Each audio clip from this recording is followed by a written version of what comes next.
राजिम किसान मजदूर सभा, राजिम किसान मजदूर सभा, यहाँ से भी प्रश्न जो है एग्जाम में पूछा जा चुका है। तो याद रखिएगा ये राजिम किसान महासभा मजदूर सभा जो है इसका आयोजन फरवरी 1920 में होता है राजिम के अंदर, और इसके जो अध्यक्ष चुने जाते हैं पंडित विष्णु दत्त शुक्ला, ठीक है, पंडित विष्णु दत्त शुक्ल जो है इनको अध्यक्ष बनाया जाता है, और उनके सहयोगी थे पंडित सुंदरलाल शर्मा, पंडित रविशंकर शुक्ल, माधवराव सप्रे। इन सभी को याद रखना है। एक्चुअली में क्या था कि ये सभा का आयोजन किया जाना इसीलिए फरवरी 1920 के फरवरी के आसपास ही माना जाता है, क्योंकि उस समय माघ का सीजन था और माघ का महीना था, और माघ पूर्णिमा में राजिम क्षेत्र में एक बहुत बड़ा मेले का आयोजन किया जाता था।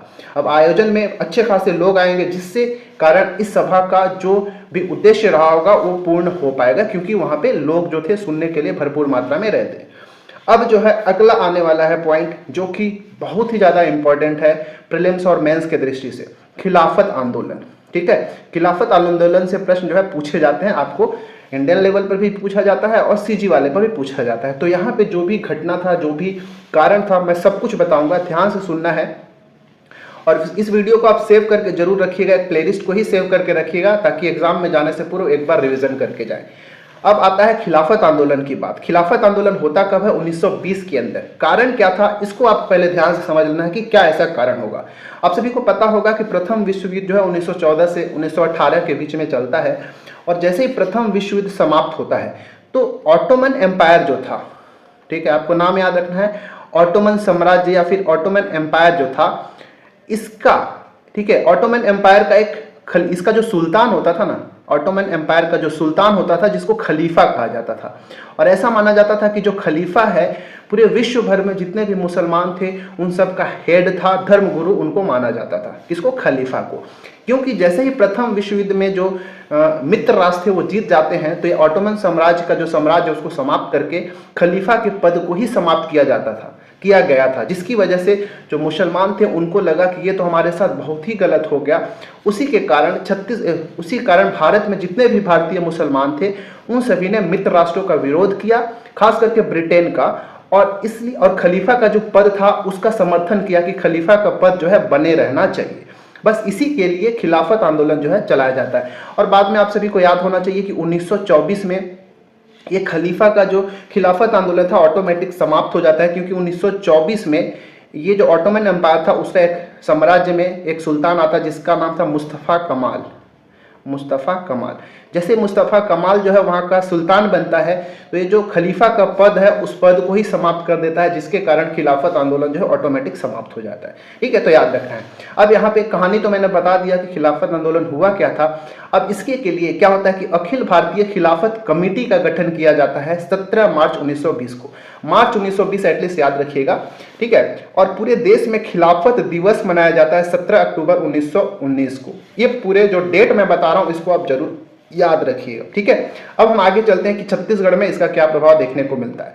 छत्तीसगढ़ के अंदर जाएंगे तो छत्तीसगढ़ में खिलाफत आंदोलन में छत्तीसगढ़ का क्या सहभागिता होता है। तो याद रखिए, पहली बात तो हमने ये देखा कि अखिल भारतीय खिलाफत कमेटी का गठन 17 मार्च 1920 को हुआ। इस कमेटी के गठन के बाद एक राष्ट्रीय नेता थे जिनका नाम है असगर अली, ठीक है। असगर अली का छत्तीसगढ़ आगमन होता है और एक अच्छा उद्बोधन देते हैं। उसी समय महत्वपूर्ण कथन एक पंडित रविशंकर शुक्ल जी का याद रखना है। एग्जाम में पूछा जाता है कि हम लोग हिंदू और मुसलमान नहीं रहे, वरन हिंदुस्तानी बन गए हैं। ये कथन किसका है? तो पंडित रविशंकर शुक्ल जी का है। रायपुर में नेतृत्व किसने किया? तो पंडित रविशंकर शुक्ल, जो कि एक हिंदू नेता थे, और असगर अली ये एक मुस्लिम नेता थे, ठीक है। इन दोनों का साथ में आप सभी को एक पॉइंट और भी बता दूं कि हमने देखा कि खिलाफत दिवस कब मनाया जाता है? 17 अक्टूबर 1919 को खिलाफत दिवस मनाया गया। अब एक डेट और आप याद कर ले यहाँ पे, पहली बात तो फिर मैं यहाँ पे आता हूँ। बात आता है 23 नवंबर 1919 को।